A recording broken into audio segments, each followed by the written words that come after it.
This video is for Joe in Australia. He has a draw knife and he's currently using a baby bib as an improvised sheath. Now what he's looking for is a knot to tie everything off with after he wraps it up. The same thing goes for a kite. Now as a thank you for him sending me this video, I'm making him a much nicer sheath, one made out of leather. If you'd like to see how that sheath turned out, there's a link in the description to my other channel. So in my truck, I keep this roll of paracord. And inside this tube is where I keep my fish bones. And this cap is flexible enough that I can just do it right over the cord, but some people don't want to do that. A lot of times folks will just wrap up their rope and then they'll take their free end, they'll slip it under one of the turns, and then they'll pull it tight. Now this works pretty well, but I mean after a bunch of moving and jostling, it'll come undone. So what I've seen is some folks just keep going, do a couple more turns around the cord, and pull it tight. So there's one option, but let me show you what I like to do. I'll give myself plenty of room. I'll go under my thumb and then over the top and then come back around. And now this free end here is going to poke straight through the top of this little loop here. Before I pull it tight, the loop is going to go underneath this end. Pull, pull, pull. And now this stays tight. In fact, I put this in my pocket as I dropped my son off to school, and when I got back home, it was still nice and tight. Now if you take a real close look, this is actually half a slingstone hitch. Let's take a quick look here. Here's 272 slingstone hitch. You can see that it goes around and then through the top and pull through the two strands. And this is exactly how I store my sleeping pads. Here's my free ends. You can see I'm already threaded through that upper loop, and when I pull it tight, the tension pressing up against the pads is what keeps it all in place. And so that's basically what we're doing here. We're using that principle where we use the tension of this loop to press the cord up against the body of what we're tying to.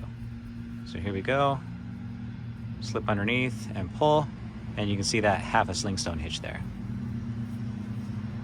So let's say I want to use some of my cord, but I don't want to cut it. I simply want to be able to wrap it back around when I'm done.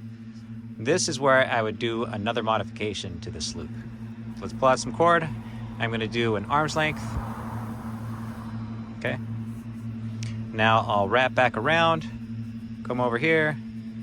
This is what's going to go through here, but I'm just going to do a cow hitch. Pinch through, go around. There we go. Let's pass this through and tighten it all up.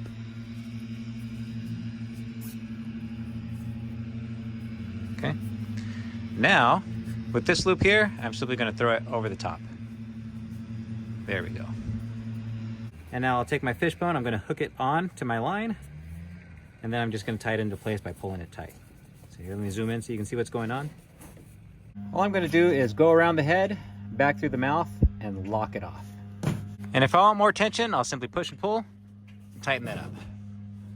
And when I'm all done, I'll pull it back the other way and store my rope again. Now don't just believe me, we're in my laundry room and we're going to try this out with a little tumble experiment. This is 1/4 inch Paramax, and we're just going to try to wrap it up just like I've been showing you. Okay, there's the loop. I'm going to pull it in like that and pull it tight. Okay, now to make this more secure, I'm going to slip this end under the end that gets the tension.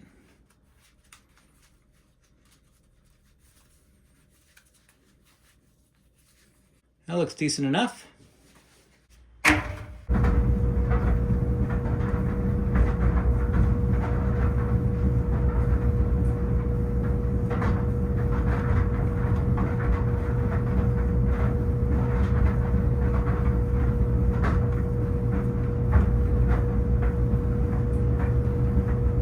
All right, it's been about 5 minutes, and it looks like we're still together.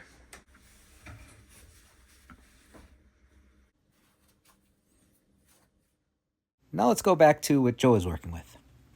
We're going to pretend this ruler is our draw knife, and this towel with a string tied to it is going to be the bib that Joe is using. Now let's recreate his setup. We'll just place that here, and then start wrapping it up. Now we'll take our string, we'll wrap it one way, we'll go around our thumb to make the bite, and now we're going to take our string and we're going to push it down through the top There we go. And then place it underneath this side to tighten it up. Now this actually works better with rope because when I tie it here, while it'll hold, as soon as I start pulling on the string, it comes loose very quickly. Here's a modification you can do. We'll go around and hook our thumb as if we were going to come back for that bite, but instead we're going to do a full turn and then come back around. I'll take my string and I'll match it up with my finger so that I can just push it right over and grab onto the little loop here. And now this is what I'm going to pull, and those coils are going to constrict around the free end. Give myself plenty of room so I don't lose it, and then pull it tight. There we go. Now that's a lot more secure, and it stays a little more secure as I release it. Here's another option. I'll go around over my thumb, come back out, and pull my fingers so that I go over the top and pull in a cow hitch. I'll simply slip it on to my index as I move back over, and now I can take the other side, match up my fingers, and sweep it off. There's that little window. I'll pinch and I'll pull over. Now we'll pull it free, and we're ready to go.